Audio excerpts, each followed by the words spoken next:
A quem interessar possa, o nosso videocast de variedades sobre arquitetura, urbanismo, cidade, notícias, polêmicas, papo reto, dicas, projetos e muito mais, sempre com um convidado, uma convidada muito especial. Eu sou o Thiago Holtzman da Silva, sou idealizador e apresentador do programa, em parceria aqui com Alexandre Seboldi, Rádio Arquitetura e Escala Humana, apoio cultural da Homerich Portinho Associados, Advocacia Pública Empresarial e da Arcos, Arquitetura e Consultoria, Projetos, Auditorias, Inspeção, Consultoria, Regularização, PPCI e muito mais.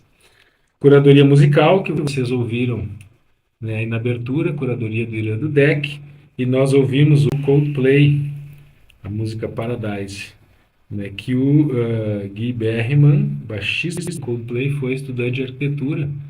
E reza a lenda que ele conheceu o Coldplay numa festa, né? Eles estavam tocando e ele entrou para o Coldplay, né? Depois vamos investigar isso, Alexandre, hein? Essas coisas de internet a gente não pode confiar muito, né? Ele foi estudante de arquitetura, fechando aí, né, esses primeiros 8 músicos arquitetos que nós apresentamos, né, desde o primeiro programa. Estamos aqui hoje com a Daniela Lompa Nunes.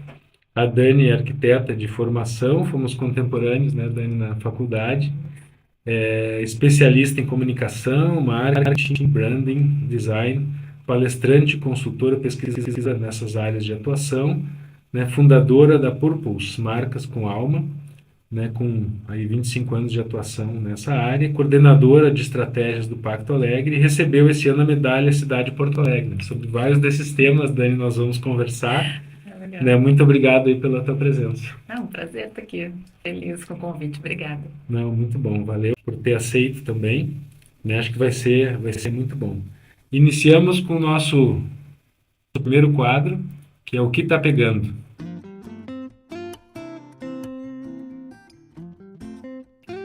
Vamos trazer hoje uma notícia do início das obras, né, que será no dia 10 de julho, né, nós estamos gravando o programa uns dias antes, né, então é provável que quando seja publicado, né, já esteja em andamento, né, as obras do Memorial da Boate Kiss. Então eu trouxe aqui Jornal Cidades, uma reportagem da Liliane Moura e também na ZH da Amanda Bueira, né, ordem de serviço, início da construção do memorial em abril. O memorial, né, ele é resultado da tragédia, né, ou seja, é uma das reações que houve, né, após a tragédia, que vitimou 242 jovens, mais de 600 feridos em 2013, janeiro de 2013.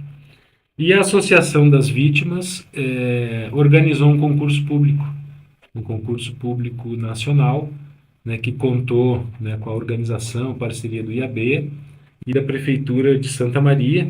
E esse concurso, Dani, foi muito interessante porque ele foi todo financiado por uma vaquinha virtual, ou seja, uma captação de recursos das pessoas, das empresas. Então foi muito, assim, uma mobilização muito grande, né? E depois, né, ou seja, o concurso foi consequente, né? Um colega nosso, né, de São Paulo ganhou o concurso, desenvolveu os projetos e ficou agora um período a edificação embargada por questões, né, do processo judicial, que ainda, né, não tem um desfecho. Né? E essa tragédia ela motivou, né, uma nova legislação mais rigorosa, mas que vem sendo também sistematicamente flexibilizada. Né? Então eu estou, né, por um lado, muito feliz, né, eu participei desse processo, né, eu coordenei o concurso em nome do IAB,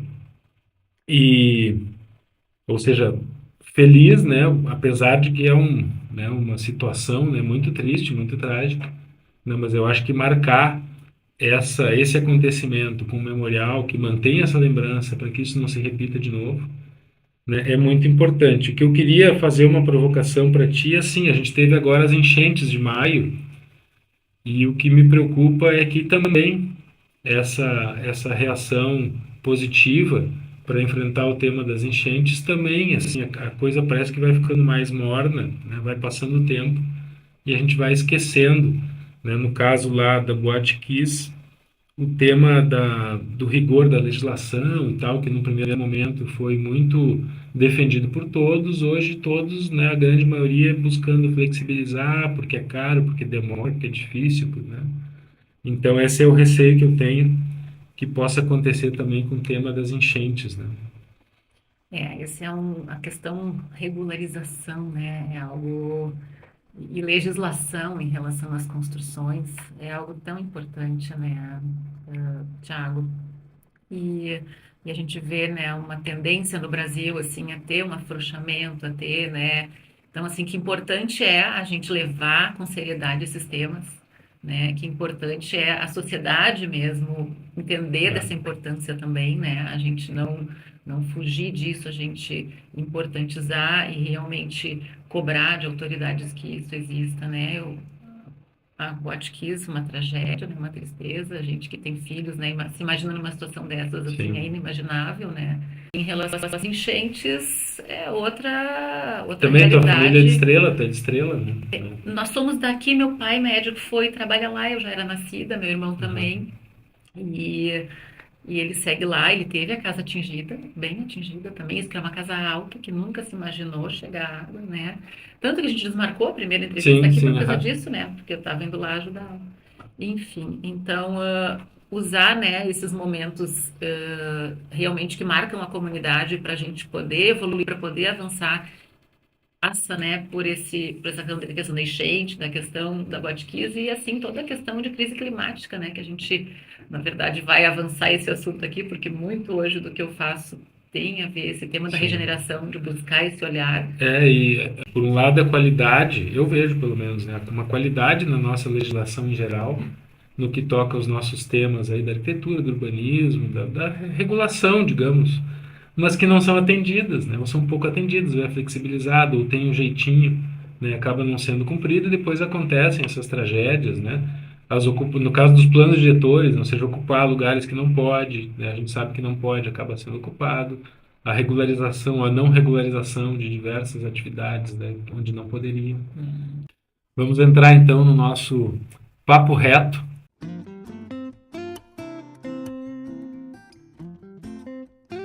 né, uma conversa aqui direto com a nossa convidada. Dani, o teu percurso profissional, né, ele começa na arquitetura, né, mas tu logo cedo assim deriva também essa área do design, da educação, né? Então eu queria primeiro entender, né, que mundo é esse Uhum. e depois como que tu acha que a formação de arquiteto, né, te permite, né, ou seja, te qualifica, te ajuda, né, a atuar nessa área. Bom, Tiago, então, a minha trajetória profissional ela é bem eclética, né? Comecei na arquitetura em função de uma habilidade, né, para o desenho, um gosto pela criatividade, né, e essa vontade, né, de pensar espaços.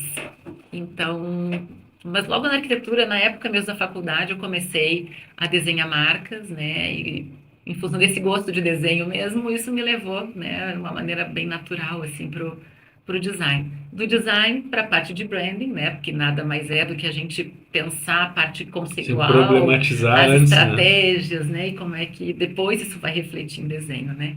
Então, tudo isso foi um encaminhamento, de certa forma, natural, né.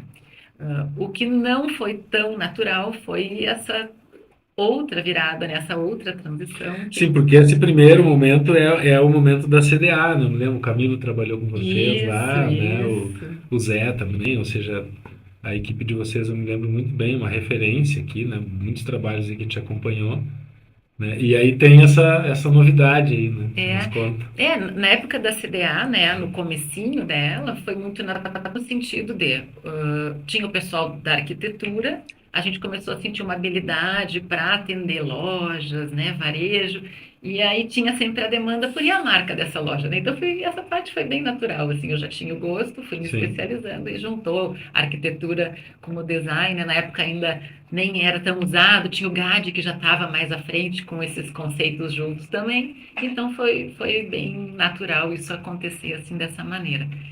E aí, quando foi ali em torno de 2015, eu já começava, né, com todo um olhar e um estudo para buscar entender como é que daria para ajudar as empresas, as organizações a Uhum. olharem de uma maneira mais consciente, a buscar mais impacto positivo, né? Isso dentro da CDA eu já provocava muito o pessoal para a gente pensar de que maneira a gente consegue, né, olhar o nosso trabalho numa outra ótica, né? Eu dizia, a gente buscou esse entendimento interno, né? Todo ato de criação, ele pode ser um ato de transformação, né? E o mundo está precisando dessa transformação. Como é que a gente faz, né? Como é que a gente Sim, instiga os sim. clientes a avançarem nesse sentido? Então, foi nesse crescendo, né, que eu fui buscando conhecimento, cursos, né? Fui para Schumacher, fui fazer curso no Gaia Education, e esse tema da regeneração passou a ser uma linha de pesquisa forte, que em 2019, então, eu acabei Sim, na Purpose, a deixando a Marx CDA, que falou. eu tinha fundado lá na faculdade, né, para começar esse outro momento, que é a Purpose, que vem então, né, trazer essa ótica um pouco diferente para a atuação junto das organizações e até de territórios, né, então a gente E buscar. qual é o trabalho, Dani? Ou seja, quem é o cliente, o que que envolve, né? Tu falou na regeneração, que é ou seja, é um conceito relativamente novo e se aplicado à arquitetura ele ainda está bastante distante, né? O que que é isso para que a gente possa também entender? Eu não te respondi a pergunta, o início da tua pergunta inicial anterior, né, que é como é que eu relacionei tudo isso com a arquitetura, Ah, né, sim, e isso, qual foi a aham. importância da formação. Mas então, te respondendo, eu acho que a arquitetura ela traz uma formação muito humanista, né? Que tem sempre o usuário no centro do processo. Uhum. E esse é um foco também do design, né? Então, acredito que a formação na arquitetura trouxe esse olhar importante, né? De colocar sempre a pessoa no centro, né? Sempre esse olhar para o usuário. Então, fora, enfim, toda a parte criativa, de pesquisa, de entendimento, de conceituação, que é importantíssimo na arquitetura, como é importante no design e no branding também, né? Então, tudo isso, de alguma maneira, também fez Sim. sentido. Eu tive uma experiência agora com uma equipe de branding, um projeto que eu estou envolvido, e é incrível, né, a capacidade de compreensão e de tradução daquela ideia, daquele conjunto de ideias, daquele projeto, né, numa facilidade, assim, então é algo que a gente tem que botar muito mais atenção do que a gente bota normalmente. Então, Muitas pessoas não têm é, noção é. da importância de um trabalho Não bem que conhece, né, ou se seja, consolida, né, dessa o forma. marketing vira quase que tudo isso, e aí tu tem outros temas e outras especificidades que acabam ficando meio misturadas, né, conceitualmente com esses outros, né? Então, muito bom. Te perguntei ou seja, os clientes, né, o tipo de trabalho que tu desenvolve.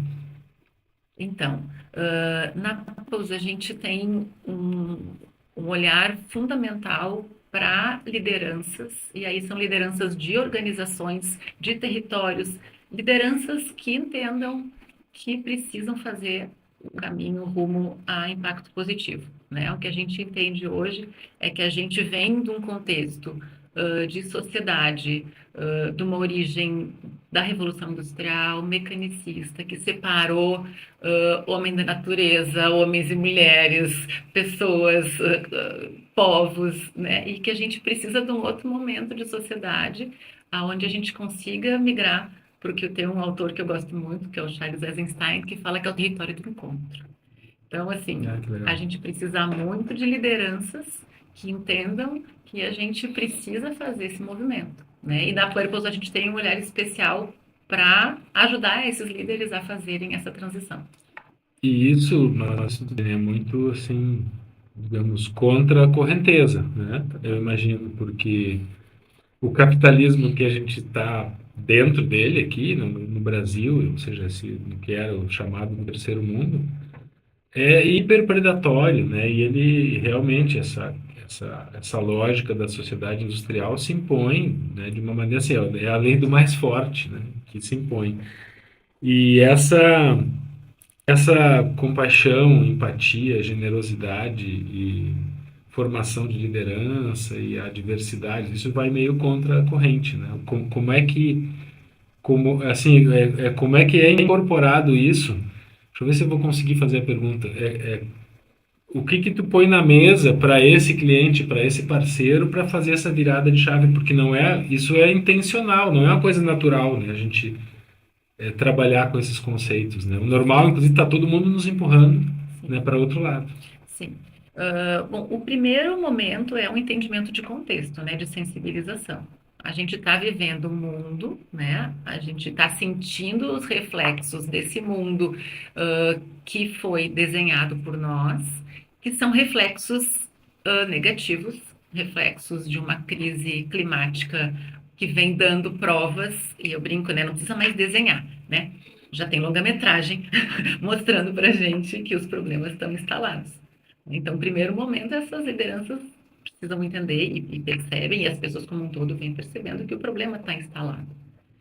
A partir daí, bom, um primeiro momento que vai fazer com que as coisas comecem a mudar cada vez mais rápido são as pessoas cobrarem de lideranças, e aí eu digo tanto para Sim, organizações, e tanto próprias públicas lideranças quanto também começam. privadas, né, que serviços e produtos precisam ser oferecidos dentro de uma lógica que impacte cada vez menos ou, prioritariamente, busque regenerar os ecossistemas que a Sim, gente sim, perfeito. degenerou, né? Então, que as pessoas comecem a entender que cada compra, que cada é um voto, né? Quando eu compro um produto, escolho um serviço, eu estou votando numa marca, numa empresa, né? Quando eu estou indo para uma cidade específica morar, né? É porque eu acredito naquele tipo de vida. Então, assim, que as lideranças entendam que a gente tem condição de conformar esses espaços, as cidades, os produtos, os serviços, dentro de lógicas muito mais saudáveis e que as pessoas vão cada vez mais buscar esses caminhos, vão perceber cada vez mais. Eu Isso te fico. responde, é um pouco Não, não, complexo o o tema é longo, assunto, né? Longo e é né? divertido. Ele Eu é. fico tentando sempre, né? Acho que, sei lá, cada um que está escutando vai trazer para a sua realidade, né? A minha realidade é muito, digo assim, realidade profissional, é muito de trabalhar com prefeituras, com órgãos públicos, municípios, licitação, ou seja, grande parte do nosso trabalho profissional é nesse mundo, que me parece que está pior, né? Ou seja, ele está piorando e não melhorando nesse sentido, né? Eu acho que eu percebo aí há anos atrás, assim, mais sensibilidade. E hoje existe um pragmatismo enorme. No caso específico, né, desse gestor político, né, uma tremenda polarização, acho que não, mas é assim, sectários, né, ou seja, as pessoas que não concordam umas com as outras não conseguem mais nem conversar. E isso está tomado, assim, no Uhum, nosso mundo, né? Então, eu acho muito. que são conceitos importantes, né? Eu vejo, inclusive, né, de políticos, né, prefeitos, né, principalmente que eu conheço, assim, os melhores saíram da política, muitos dos que eu Uhum, conheci, né? Porque é isso, o cara não sobrevive naquele ambiente que é absolutamente hostil, muitas vezes também corrupto, né? E nesse sentido contrário desse papo que nós estamos levando. Então, essa sensibilização, assim, eu acho que desse ambiente do setor público, né? Digamos, eu vejo como urgente e um desafio bem grande que nós enorme. temos, né? Agora, com o tema das enchentes, fica mais explícito ainda, né? Coisa que quer dizer, ó, não é comigo, não tem nada a ver com isso. Pô, meu amigo, é contigo, tu é o cara que tá ali agora. Responde, né? É. Bate no peito, né? Tenha dignidade, É. vamos em frente, né? Vamos corrigir. E a importância das pessoas, né? Do voto, de entender a É, importância da gente acompanhar as pessoas, né? Em quem a gente vota, acreditar em propostas, né? Então, nesse sentido, e o Pacto Alegre, né, da onde eu me engajei, acho que é um movimento com essa tentativa, né, da sociedade civil, junto, né? Claro, tem a quadra hélice toda ela representada, a prefeitura está eu próxima, vou. as empresas também, Ia te perguntar isso aí também, vamos entrar. mas eu entro, né, nesse movimento muito nesse sentido. Antes disso, do trabalho da marca da cidade, né, desse olhar, desse lado de que as pessoas também têm que fazer a sua parte, né? Não adianta a gente ficar esperando que caia de cima, né? Que venha uma solução pronta. A gente tem que se envolver no diálogo, né? A gente precisa estar próximo e buscando e fazendo alguma parte também, né? Abrir esses espaços, né, para que a gente consiga fomentar o diálogo. Eu acho que quem sabe, o mais importante agora é a gente conseguir recuperar essa condição de De dialogar dialogar. entre diferentes, É. né? Na regeneração a gente tem muito, né, de beber assim em algumas de conhecimento, como da comunicação não violenta, né? Então, abrir espaços sempre de reunião com check-in, fechar uma reunião sempre com check-out, sabe? Ter sempre gentileza, sabe? Esses níveis de discussão com essas pessoas, Sim, assim, metodologias de diálogo também, né? muito importante a gente poder saber que isso existe e poder desenvolver isso nas nossas relações, né? Então, acho que o mundo tão expresso e tão rápido da rede social, ele tem que ser revisto um pouco nesse sentido, da gente Uhum. poder sentar como a gente está aqui e conversar, né? E poder ter espaço para discordar em algum momento e tá tudo certo, né? Não tem problema em relação a discordar, mas a gente poder ter respeito um pelo outro, né? Acho que É, isso eu vem se vejo que perdendo um pouco e é importante. e isso me parece assim que assim a solução me parece um desafio maior porque esse é um projeto, né? Não é por acaso que as pessoas estão cada vez discordando mais e brigando mais, né? Isso aí faz parte também, né? De uma lógica de manter essa, ou seja, o trem andando nessa direção, né? Que a gente está querendo frear, querendo trocar, né, esse rumo. Tu comentou no Pacto Alegre, né, Dani? Queria que tu explicasse para nós um pouquinho o que que é, mas principalmente a marca de Porto Alegre, né, que te rendeu a medalha Cidade de Porto Alegre, É né? legal, né? Agora Fiquei em bem março de feliz. 2004, né? Parabéns, né? Muito legal, Obrigada. um reconhecimento. Esses reconhecimentos eles são muito importantes, assim, para indicar, inclusive, a correção desse caminho, né? É. Não, é muito legal e eu fiquei muito feliz, mas é importante frisar que é um projeto que eu coordenei, né, tive à frente, mas é um projeto que envolve muita gente da cidade, né? Só em termos de empresas de design nós tivemos 40 empresas envolvidas, né? Então foi um processo assim realmente bonito. Para mim foi uma espécie de laboratório, né, dentro dessa ótica de estudo que eu venho desenvolvendo, né, dessa ideia de colaboração, dessa ideia de que as pessoas podem fazer diferença, da gente construir uma visão de futuro conjunta, né, e como uma visão de futuro, como um propósito verdadeiro, mobiliza realmente as pessoas. Então vejam que a gente, a partir de uma ideia que começou com poucas empresas reunidas na AB Design, lá em 2017, final de 17, de como é que a gente pode fazer alguma coisa para Porto Alegre melhorar, como é que a gente pode se colocar a serviço, né? E aí, bom, quem sabe se a gente criar uma marca para a cidade se diferenciar, né? Mostrar uma cor, mostrar seu valor, mostrar o Uhum. design, foi assim que começou. Em 2019, o Pacto Alegre foi lançado pelas três universidades maiores aqui, a PUC, a URGS e a Unicinos. Eles assinaram um acordo de cooperação chamado Aliança pela Inovação. E aí, a partir disso, surgiu o Pacto Alegre, que é um movimento que reúne o que chama a inovação a quádrupla hélice, né? Que vem a ser a academia, uh, a gestão pública, as empresas e as pessoas. Então, no processo hoje do Pacto, né, lá no começo se convencionou, se estruturou 6 macro desafios, né? E esses 6 macro desafios passam, vocês podem olhar lá no site, Pacto Alegre, né? .com.br. Depois a gente referencia, Alexandre, nos Isso. créditos aqui.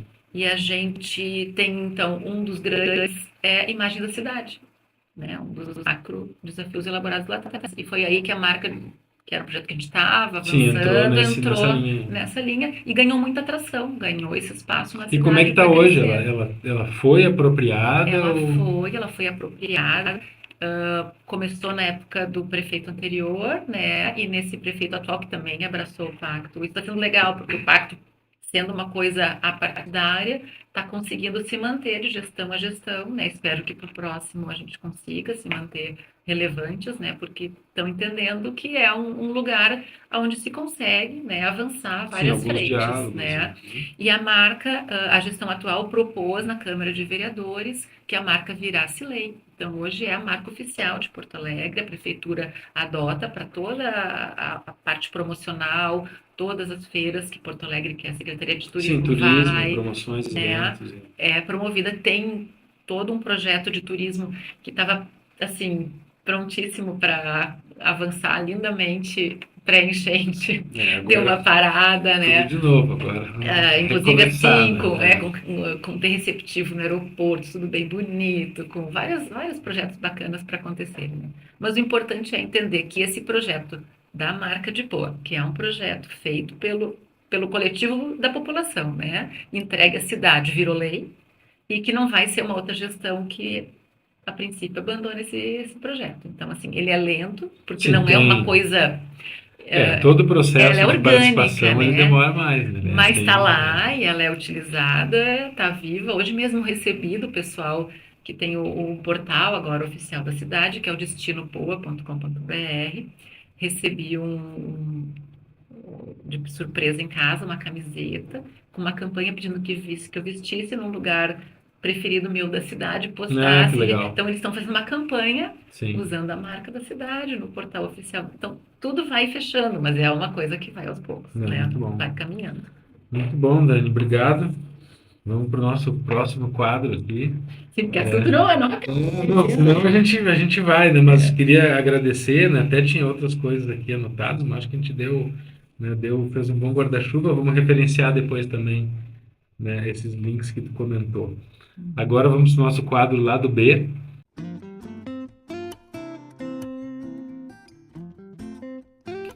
O lado B, Dani, eu trago assim experiências profissionais nossas do escritório ou de, né, algum parceiro, algum conhecido, né? Tanto relatos assim, né? Ou seja, boas experiências como também algumas roubadas, né? Então, né, hoje assim eu separei aqui especialmente, né, para trazer o projeto que eu considero, nós consideramos o escritório mais impactante, assim, do ponto de vista inclusive social que a gente já fez, eu acredito, que é o restauro do edifício do Instituto de Educação, né? legal. Então, pela pela relevância do edifício na paisagem da cidade, pela história, por ser uma escola pública, né, e por ter conseguido reinaugurar a escola pública. E a gente participou da licitação, é um processo antigo, acho que a licitação foi em 2012, né, então, ou seja, muito tempo assim entre projeto, né, depois teve uma primeira licitação com uma empresa, né, que todos conhecem, que é uma empresa que não tem qualidade, que não entrega. Aí tiveram que fazer o rompimento de contrato, contrataram uma segunda empresa, por outro lado, reconhecidamente qualificada, e que entregou, né, ou seja, entregou um edifício, né, que está com uma condição excelente. Então, nós desenvolvemos os levantamentos, os projetos, né, todos os projetos complementares de um edifício histórico que ou seja, a intervenção nossa seria intervir o menos possível, né? Então essa sempre foi a diretriz também, né? A gente tinha um pilar assim ou seja, três pilares na verdade, é o que é assim engembração e puxadinho que a gente tem que tirar, né? O que a gente tem que reconhecer valor arquitetônico, artístico, cultural, histórico e trazer para cima e melhorar e qualificar. E o que nós vamos acrescentar para que esse edifício funcione bem nos dias de hoje, né? Então, o nosso trabalho lá foi basicamente instalações, todas as instalações novas, acessibilidade e incêndio, ou seja, rampas de acessibilidade, né, elevador, resolver a acessibilidade universal e resolver o tema, né, da segurança para incêndio. Então, foram ações assim bem pontuais, né? E isso também um reconhecimento que é muito importante fazer, né, que aos técnicos, né, da Secretaria de Obras do Estado que acompanharam, né, eu sempre reforço, né, ou seja, a qualidade, né, do pessoal que acompanhou esse projeto, tanto na etapa de fiscalização da execução dos projetos, como depois na etapa, né, de obra. Né, a gente tem o nosso funcionário público sempre tão desprestigiado, né, como se fosse o responsável pelas mazelas aí, né, das políticas partidárias que dominam esses ambientes. E nesse projeto, ou seja, nessa obra, muita coisa deu certo para que a gente conseguisse ter um bom resultado, né? Então, é raro a gente conseguir ter boas condições de fazer um projeto de qualidade, é raro ter uma fiscalização criteriosa, é raro ter uma empresa construtora que tem interesse em fazer bem feito, né? Que Então, bom. e tudo isso também e é nesse ponto que eu queria chegar, num processo participativo, né? A gente tem um escritório lá, desenvolvido aí nesses anos de experiência, vamos fazer 25 anos agora, em agosto. Né? Então, a gente tem desenvolvido o que a gente chama de projeto participativo, né? Que a participação da comunidade na nossa cultura, ela é muito via audiência pública, né? Ou seja, o projeto está pronto, aí eu vou lá e apresento para a comunidade o projeto pronto, a comunidade diz que está bom ou que está ruim, tanto faz, porque aquele projeto vai adiante, né? Então a gente tem também essa prática de envolver esse cliente, né, que não é o contratante, ou seja, quem nos contratou foi o governo do estado. Mas o cliente é aquela comunidade, diretamente da escola, estudantes e professores, mas tem a comunidade do bairro, é um edifício tombado, então é a comunidade da cidade inteira. Então, conseguir esse envolvimento, né, das pessoas na elaboração dos projetos. Então, Incrível. foi um processo muito, muito legal, muito contra a correnteza também, né, e que atravessou aí 3, 4 governos agora, entre o início lá, a licitação e agora, né, o edifício reinaugurado, as crianças e professores, tem Parabéns. lista de professores e Que alunos que legal. querem ir para o IE, né, então Que a gente está legal. muito satisfeito. Parabéns, parabéns. Não, valeu, obrigado, a gente vai passar, né, Alexandre, passamos aí algumas imagens também. Mas isso, fazendo um pouco, né, trazendo o começo da nossa conversa para esse tema, é muito contra a corrente, ou seja, isso também deu certo extraordinariamente, porque o normal não é, né? O normal é o resultado imediato, a não participação, o desinteresse, inclusive, se aquela solução é a melhor solução para aquele problema. Né? Muitas vezes o problema é a parte do branding, né? Ou seja, entender o problema não foi bem entendido. Então, é um ambiente bastante hostil a essa, digamos, a esse refinamento de trato e de atenção, né? Eu imagino, né, que tu deve também enfrentar esse tipo de dificuldade também de mudar a cabeça da forma como as pessoas se comportam ou a expectativa, né, de que a gente vai trabalhar. E a gente não pode perder a fé que pode dar certo. Isso. Esse é o ponto, eu acho, né? Eu sou, assim, uma pessoa que eu procuro sempre olhar a parte cheia lá do copo, né? Mas, ao mesmo tempo, tem uma frase de uma outra autora também dessa linha, que é a Kate Haworth, não sei se já ouviu falar da teoria Não. Donut. Bom, é uma pessoa muito legal também, uma economista, e ela diz o seguinte, ela diz, eu não sou otimista, eu não sou pessimista, eu sou ativista. O negócio é fazer, a gente tem que fazer, não adianta a gente, Não, muito né, bom, é isso a aí. gente achar que não vai dar certo, nunca deu certo, a gente vai buscar fazer, vai buscar, né, com todas as forças, achar formas de seguir o caminho para... Eu acho que a gente vai ter o melhor resultado possível naquelas condições. Ou seja, mas tu partir a priori de que não vai dar certo, então nem Não começa, muda, né? né? Não Então, muda nada. O que a gente tem de coisa para mudar nesse mundo não, né? não tá no gibi, né? Se nem gibi existiu mais. É, não, mas o Joãozinho é leitor de gibi. Aí dessa semana eu comprei o Que Manacão da bom, que bom, Mônica. que Ah, ele bom. fica ligado ali, hein, Alexandre? O Asterix que eu falei outro dia aqui, né? Ah, que legal. Tô guardando que ele não lê ainda, mas logo vai estar Vai, lendo. vai. Muito bom, Dani. Tá aí, ó, pro projeto do restauro, né, do IE. Não, parabéns. Então, vamos agora para a participação aqui do nosso apoiador cultural, dicas do nosso advogado, Direito para Arquitetos, Romerich Portinho Associados.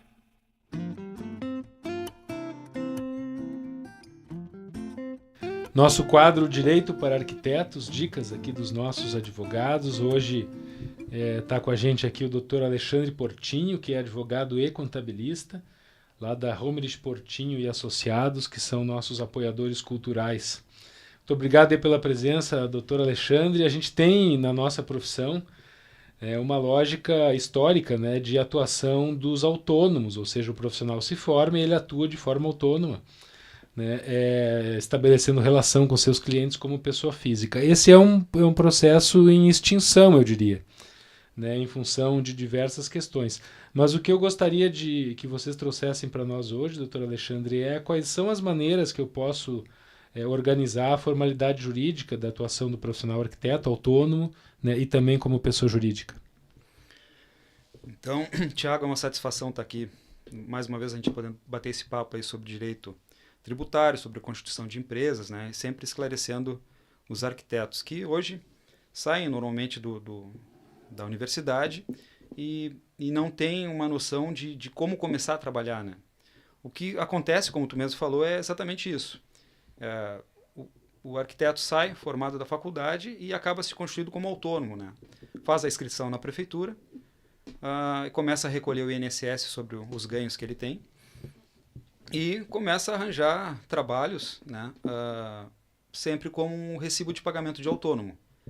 O que acontece hoje é que essa forma de constituição é a mais comum, né? Até por questão de início de um faturamento que o arquiteto vai começar a angariar, e as coisas começam a complicar quando ele começa a ter muito trabalho e quando começa a aumentar o faturamento, porque de fato, que é uma coisa que nós vamos ver a seguir, né? A tributação sobre o autônomo é realmente muito alta, né? É os 27,5% do imposto de renda sobre os ganhos. Sim, mais do que o contratante paga de INSS também. Exatamente, que é 20% sobre a base de cálculo que ele estipula do INSS. Sim, ou seja, é mais quem está trabalhando recebe menos e quem está pagando paga mais. Paga mais. E exatamente a questão do INSS, da Previdência, ele acaba colocando, com acordo com o tomador de serviço, um valor pequeno para que os 20% não pesem muito no que ele de fato vai receber.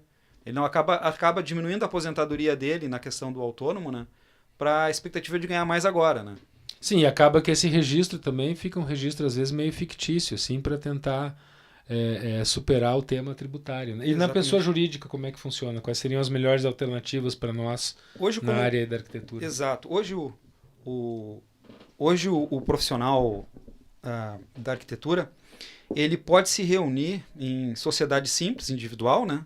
Ou uma sociedade de profissionais habilitados, que é a forma mais correta de constituição dessas sociedades, né? Não é correto, embora exista a possibilidade, uma limitada de arquitetos, porque não tem esse caráter empresário. O arquiteto é um responsável técnico, um profissional habilitado, com inscrição no CAL, né? Sim, ele é um prestador de serviço, né? Mais do que... Isso. E ele tem essa tributação mais facilitada quando ele tem essa inscrição de pessoa jurídica, né? É mais fácil fazer inscrição numa pessoa jurídica hoje do que um autônomo, porque a Receita Federal tem uma questão informatizada mais fácil. A construção de um contrato social e levar registro na Receita Federal, por incrível que pareça, é mais fácil que tu fazer um registro de uma pessoa como autônomo na prefeitura. Sim, porque varia também do município para o outro, documentação. Exatamente. A tributação do ISSQN, por exemplo, de uma sociedade de profissionais, é por valor fixo. E a tributação também do autônomo, além de pagar o INSS e além de pagar os 27,5% de imposto de renda, ele ainda paga um ISSQN fixo por profissional. Então, se uma sociedade de arquitetos tem 3 profissionais, eles vão pagar 3 vezes para cada profissional. Mensalmente, né? Mensalmente. Não, muito bom. A gente tem também diferenças entre os tipos de empresa, né? Ou seja, na verdade, assim, o tipo de serviço, né, que afeta na escolha, né, do tipo de personalidade jurídica, né? Tu falou da limitada, mas tem a EPP, tem a individual, isso, né? Isso.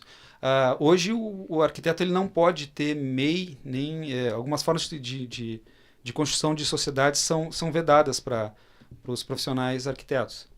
Assim como é para advogados, contadores. Quando é uma profissão regulamentada, tem aquela forma sociedade simples pura, que era antigamente. Hoje essas são sociedades de profissionais, né?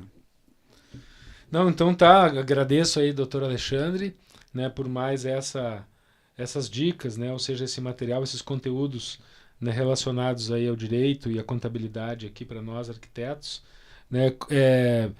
Convido também a que todos os colegas, né, que estão nos escutando aí, que também façam, né, as suas consultas aí com seus contadores, seus advogados, para que a gente possa escolher o melhor caminho de formalização da nossa atividade, né, ou seja, prestando o serviço da melhor maneira e também evitando, né, de pagar, né, valores de impostos desnecessários, né, dentro da lógica do dia a dia da nossa profissão. Muito obrigado, doutor Alexandre. Eu que agradeço a oportunidade. Sempre à disposição.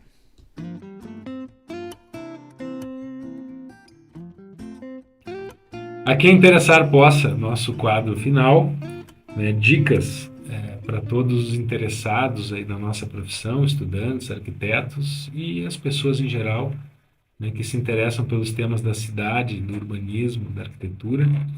Dicas, claro, né, que sejam do nosso, né, nossas dicas, né, ou seja, que nós estamos trazendo aqui para vocês, eu e a Dani. Hoje, um arquiteto, qual é o arquiteto ou arquiteta que tu gostaria, tu acha que seria interessante que todos os arquitetos, estudantes de arquitetura conhecessem melhor?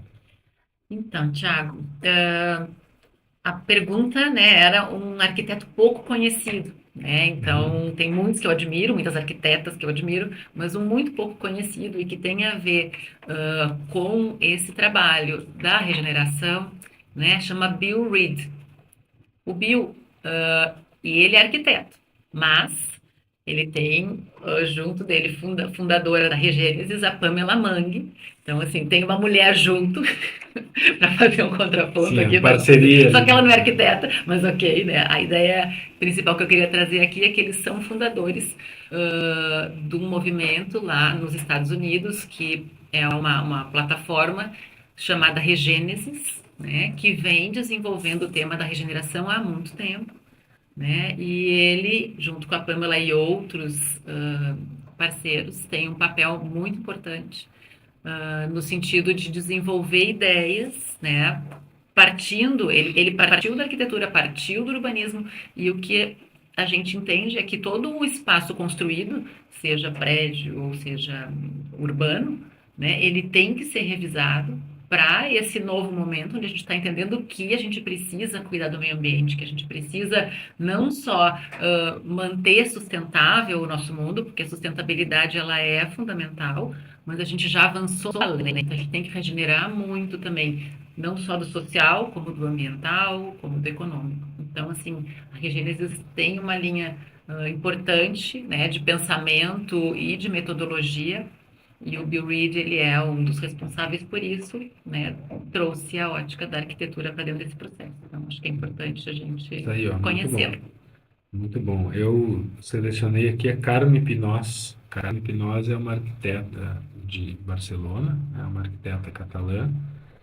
Ela foi companheira há muitos anos do Henrique Miralles, né, que falecido, né, ou seja, tiveram uma trajetória inicial, né, conjunta, uma produção, a produção dela é incrível, né, a gente vai estar referenciando aí em imagens, centenas de projetos, né, desde o cemitério de Igualada e alguns edifícios para as Olimpíadas de Barcelona em 92, junto com o Miralles, né, até projetos e obras recentes, aí, como o Caixa Fórum de Saragoça, que é incrível, né, as reformas da Boqueria, né, e outros, que eu recomendo, né, que a gente conheça. Ela é, infelizmente, muito pouco conhecida, apesar de multipremiada, né, dezenas de prêmios, publicações, etc. E é uma forte candidata ao Pritzker. Eu jogaria e apostaria minhas fichas, né, que ela logo vai ganhar, né, o maior prêmio da arquitetura, porque é merecido. Mas ela, não sei, aqui no Brasil, pelo menos, ela é muito pouco conhecida ainda. Então, recomendo. Carmen Pinós, né, vocês que estão aí nos ouvindo, procurem, né, busquem no link aqui nos créditos, né, recomendo, né, uma arquiteta sensacional.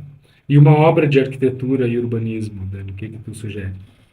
Então, eu trouxe Eu vi os outros episódios e alguns eu Uhum. até ia citar e vi que já tinham sido citados.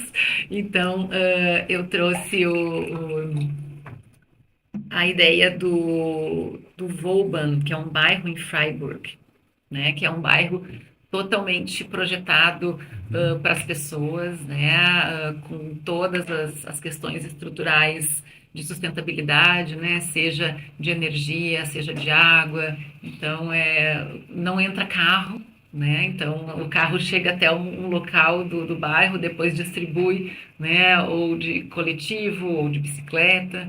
Então, acho importante a gente poder olhar para esses lugares que já fizeram, né, testes e pilotos de situações diferentes do que a gente vive no dia a dia, para entender que é possível, é viável e tem muitas vantagens. Então, acho que é importante a gente estar com esse olhar, né, onde o pessoal está pioneirando coisas Tá aí, ó, para muito a gente bom. A gente aprender. também passou aqui durante nossa fala, passou aí imagens também, né? Vauban, bairro de Freiburg. Eu trago um projeto local, mas de qualidade internacional, sem menor sombra de dúvida, que é a Rua da Saúde, na Santa Casa, né, um projeto da Ceferin Arquitetura em parceria com o escritório de Stuttgart e é impressionante, né? Um projeto impressionante, uma execução assim, eu acho primorosa, mais de 4.000 metros quadrados de cobertura integrando naquele miolo É ali os muito legal. vários edifícios, né? É realmente impressionante e está muito escondido, ou seja, quem não sabe, quem não vai lá intencionalmente ou por algum motivo, né, médico hospitalar acaba não conhecendo. E é um lugar que merece essa visita, pelo menos para mim, né? Depois eu vi uma entrevista deles e tal, as referências não são exatamente as mesmas, mas me remete ao Estádio Olímpico de Munique, né? Aquelas membranas, né? Do Frei Otto, né? O pátio do Museu Britânico também, né? Aquela corte central, né? Do Museu Britânico, que é do Foster, né? A Feira de Milão também, quem sabe é a referência mais próxima. Então, Uhum. muito legal, né? Vejam aí, né? Ou seja, estamos aqui, né? Quem está em Porto Alegre, quem vem a Porto Alegre, visite, vale muito a pena, né? A Rua da Saúde, na Santa Casa, ali na Independência, naquele miolo ali no meio dos hospitais. E um livro de arquitetura, um livro relacionado ao tema da arquitetura, né? Então, eu trouxe a dica do livro justamente da Regênesis, que eu acho que aí ele complementa a dica do arquiteto, Uhum, né, do Bill Reed. E esse livro é um livro que, infelizmente, até onde eu saiba, só tem em inglês ainda, mas vale a pena a consulta, né? É Desenvolvimento Regenerativo e Design, um framework para desenvolvimento da sustentabilidade, uhum. né? Então, depois a gente deixa a dica ali, ele é em inglês, mas eu acho que vale muito se Tá aí, ó, conhecer. muito bom. Muito bom. Eu trago o Capital no século XXI, uma releitura do clássico do Capital, né, que é do Thomas Piketty. Não é um livro que seja desconhecido, e eu confesso, é um livro desse tamanho. Eu não achei o meu para trazer, a gente sempre traz aqui para mostrar, né, Alexandre? Eu acho que não sei onde é que eu deixei. Mas ele faz uma releitura e tem pelo menos ali alguns capítulos que vale a pena a leitura, porque é isso, ou seja, como inverter essa contracorrente e o Piketty, o que ele coloca como principal questão é o capitalismo financeiro, ou seja, hoje o que dá dinheiro é o dinheiro, né? Ou seja, tu aplica dinheiro para ganhar dinheiro. Então, a superação, uma certa superação desse capitalismo original de produção, ou seja, de produção e venda de produtos, né? Ali na concepção clássica, né, do marxismo, mas ele traz isso, né, ou seja, a desigualdade de renda se elevou, colocando em risco a estabilidade de regimes democráticos. Tem vários outros livros nessa linha também, né? Ou seja, essa concentração demasiada, a democracia deixa de ser interessante, né, para esses grupos. O tema da desregulamentação financeira, né, e algumas soluções que ele aponta também, né, a tributação, né, universal dessas aplicações financeiras, como é o imposto internacional de transações financeiras, é uma coisa que está sempre em discussão aí nesses fóruns elevados, mas eu vejo como um dos, para a cidade, né, um dos problemas que são mais graves, né? A cidade ela acaba virando também um ativo financeiro, ou seja, as pessoas já não constroem a cidade com o objetivo de gerar qualidade de vida, de vender apartamentos, ou seja, de melhorar aquele ambiente. A cidade vira também um ativo financeiro, ou seja, eu ponho dinheiro para tirar dinheiro. E se o que eu estou construindo é útil, não é, serve, não serve, né, tem menos importância. Então, recomendo, né, pelo menos os capítulos que tenham mais relação, né, com o nosso trabalho, né, tanto da arquitetura, ou seja, mercado imobiliário, construção civil, como também do urbanismo, utilização, né, do território, né, para qualificação da nossa vida, né, do nosso dia a dia. Bem importante. Então, né, também um livro desse tamanho, né, então tem que atacar ele aos pouquinhos ali Fácil. no que mais interessa. E uma cidade, Dani, Então, eu trouxe Barcelona, né? Barcelona, que é uma da cidade que querida eu Barcelona. gosto muito e trago ela assim como um exemplo, até porque andei frequentando lá no ano passado com mais profundidade junto do Piquet, que é nosso consultor no Aham, Pacto, aham. que nos apresentou o 22 arroba para mim, para o Átila, contando todo o pensamento, estratégia por trás desse bairro, né? Que foi um bairro também de restauração, Uhum. né? Reviveram todo um local que estava degradado e que virou um espaço realmente que hoje tem muita vida, muita inovação, né? Que é muito interessante de a gente entender como é possível, né? A gente regenerar espaços também, né? E proporcionar mais vida e mais qualidade de vida para as pessoas, né? Lá eu acho que eles têm feito periodicamente, né? Teve a época das Olimpíadas, né? E tudo convive, né? O antigo com o novo, as pessoas estão na rua, né? Uma cidade boa de caminhar, e tem bicicleta, e tem skate, patinete, tá todo mundo lá, né? A gente fez, Dani, bom, primeiro eu morei, né, 4 anos em Sim. Barcelona, logo de formado. E depois, quando eu dava aula na Ritter, a gente fez um curso viagem, eu e o Leonardo Hortêncio, né, o querido Léo. E esse curso, ele era um curso que acho que eram 6 meses, várias aulas. Nessas aulas a gente estudava, na verdade era quase que um estudo da história da arquitetura, tendo Barcelona como foco, né, como exemplo. Então os romanos, né, a Idade Média, o modernismo e tal. E durante o curso os estudantes montavam o programa de viagem, né? A gente ficou duas semanas depois em Barcelona, né? A gente foi 2 vezes com 2 turmas e fizemos essa viagem lá, então foi muito E tem legal o Gaudí, que é também. maravilhoso, né? É isso, ou seja, tu tem vários. Eu trouxe aqui já Barcelona num dos programas e é exatamente isso. Tu tem vários momentos, né, que são momentos de alta qualidade nesse desenvolvimento da cidade, né? Eu escolhi uma outra querida minha, né, uma querida cidade, né, que é Ljubljana, na Eslovênia, a capital da Eslovênia. Na Eslovênia é o menor país da Iugoslávia, o primeiro que se tornou independente. É um país, Alexandre, que é menor do que Sergipe, que é o menor estado do Brasil, né? Então é um país muito pequenininho, mas com uma geografia, assim, uma paisagem muito variada, né? Mediterrâneo, Alpes, né? Pradarias. Então eu tive em 94, né? Por 3 meses lá trabalhando naqueles intercâmbios do IAEST. Nem sei se ainda existe o IAEST, né? Mas era um intercâmbio de estágios, né? Então foi muito legal, né? Eu cheguei lá com uma cabeça meio assim de quem não sabia direito nem onde era a Eslovênia, né? Confundia com a Eslováquia, que é uma confusão bastante comum também, né? E cheguei lá e fui apresentado para um escritório com computadores muito melhores que os que eu já tinha visto aqui, todos em rede, e eles fazendo projetos para a Mongólia, para a Rússia, para a Croácia, para a Itália, ou seja, né, uma atuação Variados. muito legal, né? Então foi muito bom, voltei lá aí algumas vezes, né? A Cidade Velha, parques, arquitetura, assim uma civilidade instalada no espaço, né? Que é visível, é impactante. Claro, uma cidade muito pequena, ela deve ter, não sei, uns 300 mil habitantes. Então é uma cidade pequena também, mas isso a gente percebe, né? Quando a cidade está a serviço da sua população, né? Um respeito muito grande também pela questão ambiental, eles têm uma consciência muito, muito boa disso. Legal. Recomendo, né? A visita é muito próxima, acho que deve dar 1 hora e meia de Veneza de trem, então é muito próximo, muito fácil de visitar, né? Quem tiver a oportunidade, né? Recomendo aí com Legal. ênfase, Uma né? cidade que eu não conheço, agora eu vou mudar um pouco do roteiro aqui, Não, mas vamos lá.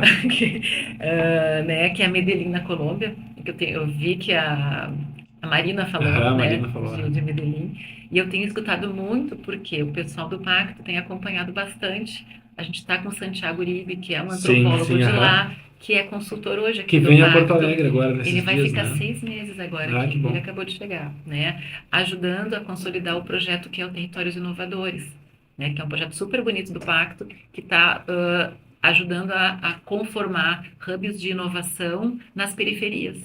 Né? O piloto está no Morro da Cruz, Uhum. a Vila Mário Quintana já está também em atividade, tem Restinga, as ilhas também estavam no mapa agora, não sei como é que As está a ilhas é uma situação. situação bem delicada, Mas né? Bom Jesus, todas essas áreas já estavam com atendimento de Wi-Fi livre, né, que é um dos princípios da instalação do hub.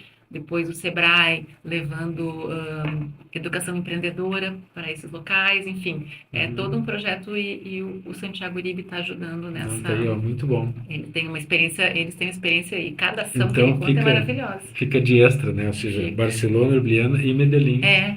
né? Então, E o muito Santiago Uribe vai bom. estar por aqui, se tu quiser contato com ele, para trazer Ó, ele para pronto, de falar, ele, repente é ó, uma já boa. Tá vou. aí, ó, vamos fazer uma temporada internacional aí, Botar Alexandre. uma fé na convidada, hein? Viu? Olha aí, ó. É, Pronto. não, quem quiser, convidado de fora, porque eu estou envolvida com gente de tudo que é lugar do mundo hoje em dia, A gente é até muito optou, legal. Dani, teria condição, né, até nas conversas com o Alexandre, e teria a oportunidade de trazer remoto, né? Mas eu acho que perde tanto o remoto. Eu tô tão cansado dessa coisa remota Sim, também, sim. né? Então ter ele aqui por perto, de repente é uma boa agora de Uri, pegar se ele, né? quiser. Vamos anotar aí. Pode deixar, faço, pode. Então tá, ótimo. Então, infelizmente, né, chegamos aí Sério? Foi ao rápido. final. Passa muito rápido, Muito. realmente. Queria te agradecer muito aí, Imagina. Dani, parabenizar aí também pela trajetória, né, pela premiação aí recente que tu ganhou. Obrigada. Agradecer, né, Alexandre, um agradecimento especial para o pessoal que nos assiste aqui, né, o retorno que a gente teve aí dos episódios que já foram publicados foi excelente, então curtam, né, sigam, compartilhem, likes, né, e nos ajude a divulgar, né, nos arrobas, né, Thiago, Rádio Arquitetura, né, o da Dani nós vamos divulgar aqui também, né, Dani, se tu quiser divulgar também, né, ou seja, da empresa, do escritório, outros, né, os créditos, né, e a música de fundo são a curadoria do Irã Dudek. Eu sou o Thiago Holtzman da Silva, faço a concepção e a apresentação do programa, o Alexandre Seboldi aqui na operação e na produção, Rádio Arquitetura e Escala Humana, e nós temos aí o apoio cultural da Homerich Portinho e Associados, Advocacia Pública e Empresarial, e também da Arcos Arquitetura e Consultoria, do meu querido amigo Ednezer, projetos, auditorias, inspeção, consultoria, regularização, PPCI, ou seja, muitas atividades, muitos projetos, né, tipos de trabalho que são necessários para a nossa atividade, e ter alguém especializado para desenvolver sempre é, né, de grande valor. Então, muito obrigado e agradeço mais uma vez, né, a todo mundo que prestigiou, né, esse episódio e também todos os anteriores. Né, vamos seguir adiante aí por mais. Dani, muito obrigado. Eu que agradeço e até a próxima. Sucesso. Vida longa programa. Valeu, obrigado. Tchau, pessoal.